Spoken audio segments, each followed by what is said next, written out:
Welcome back.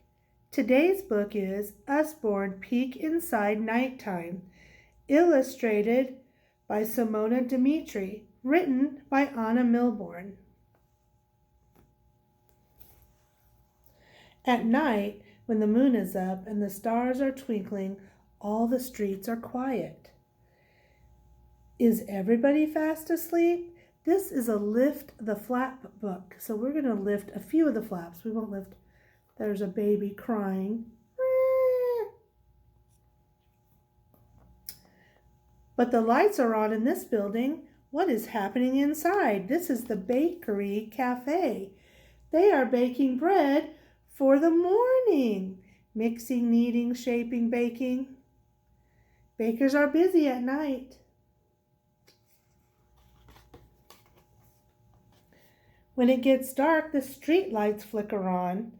Fireflies glow in the bushes, hoping those in the sky will see them. Moths flutter around them, around the street lights. They gather around any bright light they find. So let me tell you something.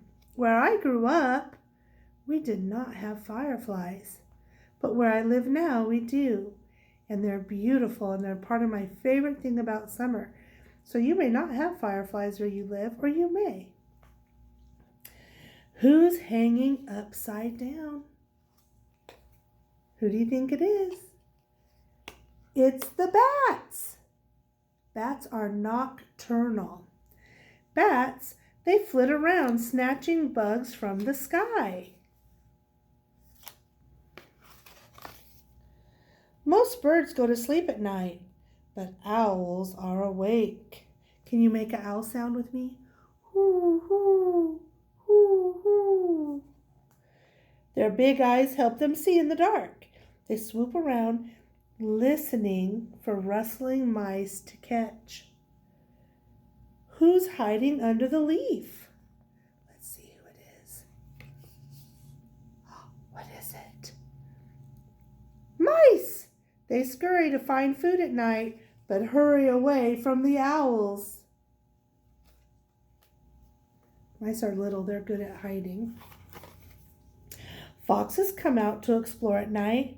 They sniff things that people have left outside to see whether they're good to eat. Not everywhere has foxes. We have foxes where I live.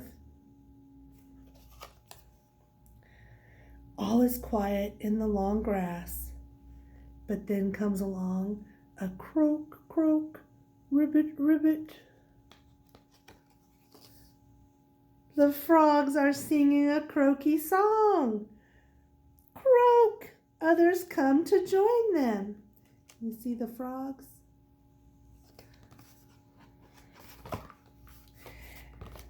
At night, a few trains glide quietly along the tracks. This train is carrying people. It has sleeper cars. The passengers are asleep.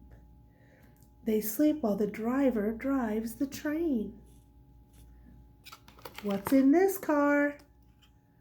Oranges. The train is bringing them to be sold at market. Workers fix the tracks by night.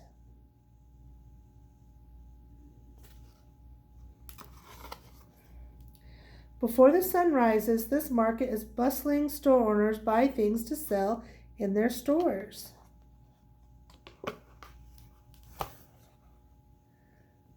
Store owners and restaurant owners go shopping before it gets light so that they can make food and have food ready for when we're ready for it when we wake up.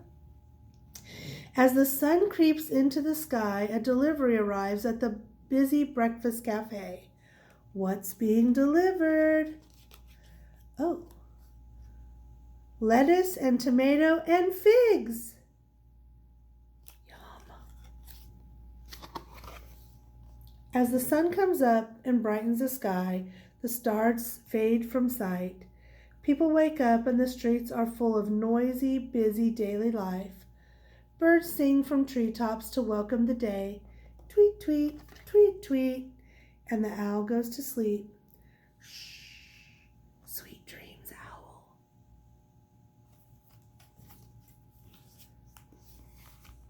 So I was thinking, what could you do to go with this book? Okay, now you could go out.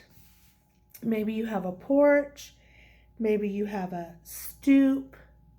Maybe you have just a lawn. Maybe you just have a sidewalk. Whatever you have, you probably need a grown-up. Ask a grown-up always first.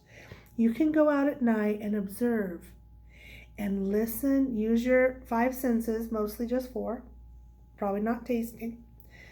Listen, look, touch, smell. What do you see and hear and smell and touch different at night than in the daytime in the same spot?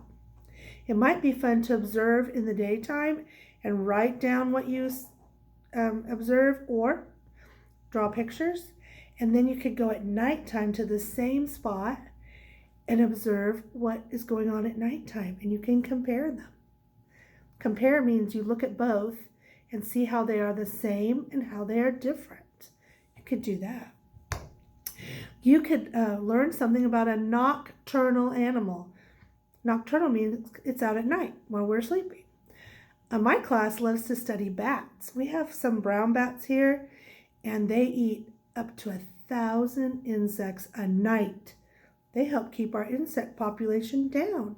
They are helpful to our ecosystem. But you could study whatever nocturnal animal you might want to study. Or I made a night picture. So what you can do is you can use crayons. You have to use crayons. Markers won't work for this project because the crayons have wax in them. So I drew a picture with crayons. See, I drew a moon and stars and lightning bugs. I drew an owl sitting in a tree, but you can't really see my tree, or it's not a very good owl. I drew some bats that are very hard to see, but bats are hard to see at night anyway. So you draw with crayon, and then I got some very watery black watercolor paint. I just use my watercolors. You can also use tempera paint, but you have to water it. Really, really make it watery. It won't work. It'll cover everything up. And then I just spread it on. And so it made it look like the night sky. It's called resist. The paint does not stick where the waxy crayon is. It only sticks to the paper, but it won't stick to the crayon. So it resists the watery paint. That's a fun project to do. Why don't you try it? I think you would like it. Well, that's all I have for today's book. Until next time, bye-bye.